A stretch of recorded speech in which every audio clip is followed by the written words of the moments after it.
Breeding season में 2 चीज़ें लाजमी आप लोग ना नोट करा करो, इसकी वजह से ना आप लोगों का टाइम ज़ाया होता है। देखो ब्रीडिंग सीज़न वैसे ही पूरे साल के अंदर समझ लो सर्दी में आता है। सर्दी कराची के अंदर तो समझो दिसंबर में आती है सही सर्दी, नवंबर में स्टार्ट होती है और दिसंबर में सही सर्दी आती है। दिसंबर में आती है, जनवरी में रहती है, फरवरी में जाना शुरू हो जाती है।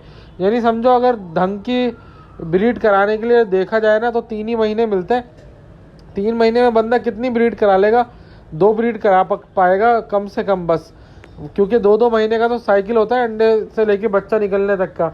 अब अगर उसके अंदर भी आप लोगों ने टाइम का ज़िया कर दिया या टाइम लॉस कर दिया तो सारा सीज़न ही बेकार हो गया ना। मतलब फिर उसके बाद तो मार्च अप्रैल मई में ज़बरदस्ती की ब्रीड लेंगे, उसके बाद फिर रेस्ट पे लगा दोगे जून जुलाई अगस्त, फिर से दोबारा सितंबर में लगाओगे, अक्टूबर में सेट होगा, नवंबर दिसंबर में एक ब्रीड करेगा। बस कहने का मकसद यार आसान नहीं है ब्रीडिंग सीज़न। एक तो मुश्किल से आता है, दूसरा ये कि आता है तो कम टाइम होता है। अब वो कम टाइम ऑलरेडी अगर आपके पास ऑलरेडी पूरे साल में एक कम टाइम है जिसमें आपने ब्रीड करानी है और वो भी आप ज़ाया कर दो कुछ गलतियों की वजह से, जिन गलतियों का खुलासा मैं आज की वीडियो में करने जा रहा हूँ, तो ऐसा करने से आपका सीज़न ज़ाया होगा। तो कौन सी गलतियाँ हैं और लोग क्या गलतियाँ करते हैं उसका बारे में आज के डिस्कशन करेंगे भाई। उससे पहले आप लोगों को मैं ये बता दूं कि भाई बिज़नेस जिसको करना है वो हमारे पास ना आए और शौक़ जिसको करना है वो हमारे पास आ जाए। भाई ये मकसद इस बात का ये है कि भाई जो लोग लवबर्ड के शौक़ में गए और उन्होंने बिज़नेस की नियत की थी और सोचा था कि यार हम इन्वेस्टमेंट कर रहे हैं तो लाखों करोड़ों कमाएंगे, तो उस नियत से जो गए थे आज वो नाउम्मीद और मायूस होके वापस आ गए और क्या कहते हैं वो लोग आज दिल तोड़ के बैठे हुए और दूसरी म्यूटेशन के पास जा रहे हैं। जबकि हमारा नारा यह है कि भाई बिज़नेस जिसको करना है वो हमारे पास ना आए, अब शौक़ जिसको करना है वो आ जाए। शौक़ का मतलब यह है कि यार लेट सपोज आपने 10,000 का, 20,000 का, 30,000 का, जितने का भी पेयर लिया, अब आपको पता है यार हमने करना ही शौक़ है। अब इसका रेट गिर जाए या बढ़ जाए आपको क्या है, आपको तो शौक़ करना है रेम्बो बर्ड जिसका बच्चे पैदा होते हैं तो भी शौक़ होगा आपको, उसकी नस्ल आगे बढ़े तब भी शौक़ होगा, रेट बढ़ जाए तब भी शौक़ करना है और रेट गिर जाए तब भी शौक़ करना है। तो हर सूरत में शौक़ करना है तो फिर बात ही ख़त्म हो गई। अब रेट बढ़ता है तब भी कोई मसला नहीं है किसी को, रेट गिरता है तब भी कोई मसला नहीं है, ठीक है ना। तो इस वजह से ये अवेयरनेस दी जाती है रोज़ाना इस वीडियो में कि इसको शौक़ समझ के करें। और लोगों के इतने तोते मर गए, हमारे बहुत सारे ऐसे भाई हैं, दोस्त हैं जो वीडियो भेज रहे हैं। अभी एक भाई के साथ तो अलग ही सीन हो गया। उनके पास एक भाई आया, कॉलोनी बनाई हुई थी उन्होंने, एक बच्चा आ गया, उसने बोला कि मुझे बजरी लेना सादा। उसने बोला भाई बजरी नहीं है, रेम्बो की कॉलोनी बनी हुई थी। रेम्बो से मतलब FBG भी थे उसमें, तो रेम्बो की कॉलोनी बनी हुई थी।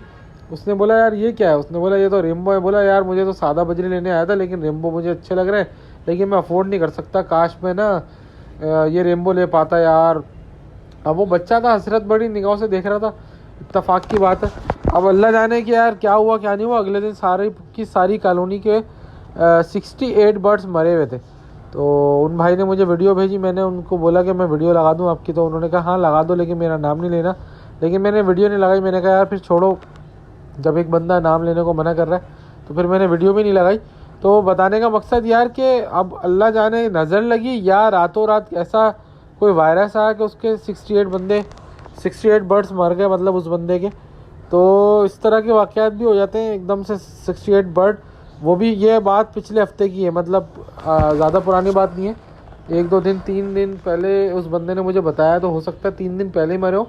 तो अभी समझ लो कि आज 11 सितंबर है ना, समझ लो ये 7 सितंबर की बात होगी, इस तरह की बात होगी, ठीक है। तो अब आप समझ लो कि सितंबर के महीने में अगर ये सब हो सकता है तो आइडिया कर लो कि भाई कितना ख़तरनाक होता है ये वाला मौसम। एकदम से जो है सारा बर्ड मर गया। दूसरा है कि दूसरा मैसेज ये छुपा हुआ है कि किसी न्यू बच्चे को ना, न्यू बच्चे से मतलब ये है कि जिसकी नज़र लगने का चांस हो या जिसने कभी रेम्बो ना देखे हो या अच्छा सेटअप ना देखा हो, जिसके मुंह से एकदम से हाय निकल जाए ना, इस तरह के बंदे को सेटअप पे ना लाया जाए। क्योंकि यार देखो नज़र भर के लग जाती है नज़र ना, ठीक है।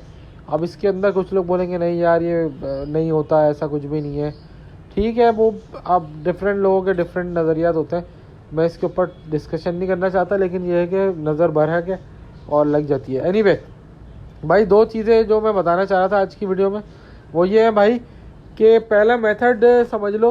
पहला मेथड क्या है? पहला मेथड ये है कि जब आप अपनी मटकियाँ पिछले साल की यूज़ करोगे तो उनको धो के, और जो पिछले साल के बॉक्स यूज़ करोगे उनको धो के, अगर धो नहीं सकते तो कम से कम कूपेक्स पाउडर मटकियों में भी और बॉक्सेस में भी कूपेक्स पाउडर का स्प्रे करोगे। स्प्रे मतलब छिड़काव करोगे ऊपर नीचे, और अंदर की तरफ चारों तरफ कूपेक्स पाउडर को बाकायदा फैलाओगे, ठीक है। और ऊपर से जो बॉक्स है, बॉक्स की छत पे साइडों में कूपेक्स पाउडर को हाथ से मलोगे। जब वो हाथ से मल दोगे कूपेक्स पाउडर को, धूप में रख दोगे तो कीड़े भी मर जाएंगे, जुएँ भी मर जाएंगी, और कूपेक्स पाउडर की वजह से बैक्टीरिया भी मर जाएगा, ठीक है। ये तो हो गया कीड़ों के लिए और जुओं के लिए जो बॉक्सेस के अंदर हो जाते हैं।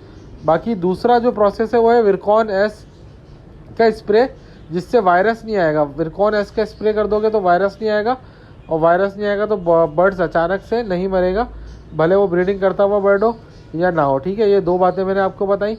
अब आ जाओ तीसरी बात के ऊपर, जो गलती आजकल जो हमने टॉपिक स्टार्ट किया था ना कि टाइम ज़ाया हो जाता है, वो गलती ये होती है भाई कि आपने तो नर मादा का जोड़ा लगा दिया, चलो भाई।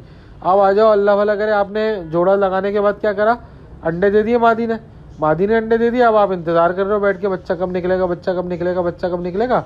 पता चल रहा है कि आपका 1 महीना गुजर गया। अब 1 महीना गुजर गया, आपने कहा यार 1 महीना गुजर गया, आपने डेट नोट करी हुई थी। अच्छा, डेट ज़रूर नोट करा करो और बॉक्स पे लिख दिया करो कि भाई इसने इस तारीख को अंडा दिया, पहला, दूसरा, तीसरा, चौथा, ताकि आपको पता हो इस डेट पे इसने अंडा दिया था, 21 दिन बाद बच्चे निकलेंगे। अब आपके 21 दिन गुजर गए, 22 दिन गुजर गए, 25 दिन गुजर गए, 30 दिन गुजर गए। अब आप बोल रहे हो कि यार अंडों से बच्चे नहीं निकले। आपने अंडे चेक करा। अंडे चेक करने का तरीकाकार होता है कैंडलिंग का मतलब होता है कि आपने छोटे वाली टॉर्च लेनी है और टॉर्च को अंडे में रखना है। अंडे के अंदर नसें नहीं बन रही होंगी तो, या बच्चा नहीं बन रहा होगा, नज़र आएगा। अब 30 दिन के बाद आपने टॉर्च मारी, मिसाल के तौर पर दिसंबर में ब्रीड करा रहे थे, दिसंबर पूरा ज़ाया कर दिया आपने। अब आप टॉर्च मार के देख रहे हो अंडा इनफर्टाइल है, आपको पता चला यार ये तो नर इनफर्टाइल है। अब दिसंबर ज़ाया हो गया ना आपका, और मादी की एफर्ट भी ज़ाया हो गई, ठीक है। अब आपने नया नर बदला, नया नर लगाया, वो जनवरी में लगा। अब जनवरी में वो नया नर अंडे देगा, फिर आप 1 महीने बाद चेक करोगे। तो मेरे भाई, ऐसी गलतियों से इज्तनाब करें। अब मैं आपको तरीक़ाकार बताता हूँ। आप तरीक़ाकार ये है कि भाई जैसे आपने सितंबर में अभी नर लगाया हुआ है ना, आपने नर लगाया सितंबर में या अक्टूबर में, जब भी लगा रहे हो आपने जिस मादी के साथ भी नर लगाया है, नर लगाने के बाद जब मादी ने अंडे दिए, अंडे देने के 6 या 7 दिन बाद ना अंडे में नस बनती है। आपने कैंडलिंग का प्रोसेस करना है। अंडे के अंदर वो टॉर्च मारनी है, और पतली सी टॉर्च आती है, बच्चे भी यूज़ करते हैं उसको टॉर्च को अंडे पे रख दोगे तो अंडे के अंदर जो नस है ना वो नज़र आना शुरू हो जाएगी आपको। अगर वो नस आपको नज़र आना शुरू हो जाए लाल लाल सी, इसका मतलब है कि अंडा फर्टाइल है और आपका नर भी फर्टाइल है, और आपके पास 21 दिन के बाद बच्चा भी निकल जाएगा। यानी कि 7वें दिन के अंदर ही ना आपको ये पता चल जाएगा कि भाई हाँ, मेरा जो जोड़ा है वो सही है। अब 7 दिन में आपको पता चल गया। अच्छा, लेट सपोज केस नंबर 1 ये होता है कि आपने 7 दिन बाद लाइट मारी, 6 अंडे थे, 6 में से 5 में नसें बनी हुई है, 6ठे में नहीं बनी हुई। आपने कहा चलो मैं 2 दिन बाद दोबारा चेक करूँगा। फिर दोबारा चेक करा, 5 अंडों में नसें बनी हुई, 6ठे में नहीं बनी हुई। 6ठा अंडा इसका मतलब इनफर्टाइल है, आपने उसको हटा दिया। एक तो ये तरीकाकार हो गया। अच्छा, 5 अंडों में नसें बनी हुई थी, आपको पता चल गया भाई 5 अंडे फर्टाइल है। अब आपके 21 दिन बाद बच्चे भी निकल जाएंगे। उसके बाद आपको जब बच्चे आ जाएंगे तो ज़ाहिर है वो बड़े भी हो जाएंगे और सारी चीज़ें आगे ही चलती रहेंगी। अच्छा, अब आप केस नंबर 1 तो ये हो गया। दूसरा केस क्या होता है? आपने 7वें दिन, 7 दिन तक आपने देखा भाई अंडे देने के बाद 7 दिन गुजर चुके, आपने नसें चेक करने के लिए जो ना टॉर्च मारी, कैंडलिंग करी मतलब। अब आप कैंडलिंग कर रहे थे, 7 दिन के बाद आपने कैंडलिंग करी, पता चला एक भी नस नहीं बनी हुई, तो आपका टाइम बच गया। आपने बोला अबे यार हमारा नर तो इनफर्टाइल है, 7 दिन गुजर गए और नसें नहीं बनी। आपने वहीं से नर को उठाया और पहले चेक करा कि नर के अंदर कोई ख़राबी है, यानी ख़राबी से मतलब उसके जो वेंट एरिया के बाल होते हैं जहाँ से वो पॉटी करता है उस जगह से बाल देखो, बाल तो नहीं ज़्यादा हुए हुए, बाल काट दिए। फिर दोबारा क्रॉस करवाया, मादी के अंडे हटा के नए अंडे दिलवाए। अगर फिर भी इनफर्टाइल निकले 7 दिन बाद, फिर इसका मतलब नई इनफर्टाइल था। फिर आप नया नर लगाओगे, ये चाहो तो पहले ही नया नर लगा दो, नया नर लगा दिया, नई मादी लगा दी, या फिर उसी मादी के साथ रख दिया। मादी 7 दिन बाद दोबारा अंडे ब्रीड पे आएगी, 14 दिन बाद दोबारा अंडे देगी, फिर उसके बाद जो अंडे आएंगे वो आपने 7 दिन बाद कैंडल लाइट मार के देखने नसों में, और नसों में बोल रहा हूँ, अंडों में नसें बन गई। अगर नसें बन गई हैं तो इसका मतलब दूसरा वाला नर फर्टाइल हो गया। अब आपका टाइम बच गया। यही टाइम आपको 1 महीने बाद पता चलता कि नर फर्टाइल नहीं है। यही अगर आपने कैंडलिंग का प्रोसेस कर लिया, मॉनिटरिंग करी, तो आपको 7 दिन में पता चल जाएगा कि यार आपकी नसें बन गई हैं और नर फर्टाइल है। तो ये तरीक़ेकार होता है जिसके ज़रिए से ना आप लोग जो है वो कार्रवाई डाल सकते हैं और जल्दी से जल्दी ये फैसला कर सकते हैं कि भाई नर फर्टाइल है या इनफर्टाइल है। ठीक है, तो ये सारा टाइम बचाने का चक्कर होता है। कुछ लोग तो इससे भी ऊपर की बात करते हैं। इससे ऊपर की बात क्या है? इससे ऊपर की बात यह है कि वो फोस्टर पेयर ले आते हैं 8-10, और वो अपना जो 1x1 का खाना होता है ना, 15 खानों का पिंजरा या 20 खानों का, वो लगा देते हैं और उसके अंदर क्या करते हैं, फोस्टर पेयर लगा देते हैं 1-1 मटकी। और जब जैसे जैसे आपका महंगा वाला पेयर अंडे देता रहता है, वो फोस्टर पेयर के नीचे रखते रहते हैं, रखते जाते हैं और नसें चेक करते रहते हैं बन रही है नहीं बन रही होती है। तो वो मादी से 1 महीने में 2 ब्रीडें ले रहे होते हैं। अब अगर 5 महीने थे तो 10 ब्रीडें कर देगी मादी, और 10 ब्रीडें कर दी, 10 फोस्टर पेयर के नीचे रख दिए, तो आपका अल्लाह भला अगर हर पेयर ने अगर 5-5 बच्चे निकाले तो एक पेयर से आपके 50 बच्चे हो गए। तो ये वाला तरीक़ेकार करने से बहुत ज़्यादा फ़ायदा होता है।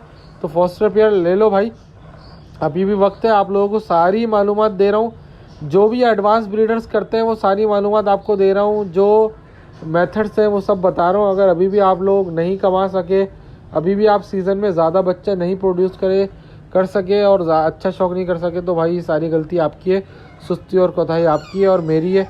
अगर मैं भी ऐसा नहीं करता तो अच्छा, हर बंदे का हर काम नहीं होता, ये भी बात सही है। लेकिन अब जाहिर है अगर जो ब्रीडिंग करा रहा है तो जाहिर है उसको पता है कि मैंने ब्रीडिंग करानी है, तो मुझे ये सारे काम की इन्फॉर्मेशन और नॉलेज होनी चाहिए। तो उम्मीद करता हूँ भाई कि आप लोगों को आज की वीडियो पसंद आई होगी। वीडियो पसंद आई है तो चैनल को लाइक सब्सक्राइब करें। 034724333231 नंबर है मेरा। जिन लोगों को रेम्बो बर्डजीज चाहिए वो मेरे से रब्ता कर लें इसी नंबर के ऊपर। रेम्बो बर्डजीज मेरे पास टॉप क्वालिटी के पड़े हैं, जिन लोगों को चाहिए रब्ता कर लें। कराची में रहता हूँ, कार्गो लग जाएगा। बारिशें कराची में ख़त्म हो गई हैं, अब कार्गो लगवा सकता हूँ। जो हजरात कार्गो लगवाना चाह रहे थे वो लोग मुझसे रब्ता कर लें। इसी नंबर पे मेरा व्हाट्सअप बना हुआ है 034724333231, और इंशाल्लाह कार्गो भी लग जाएगा तमाम एरिया में।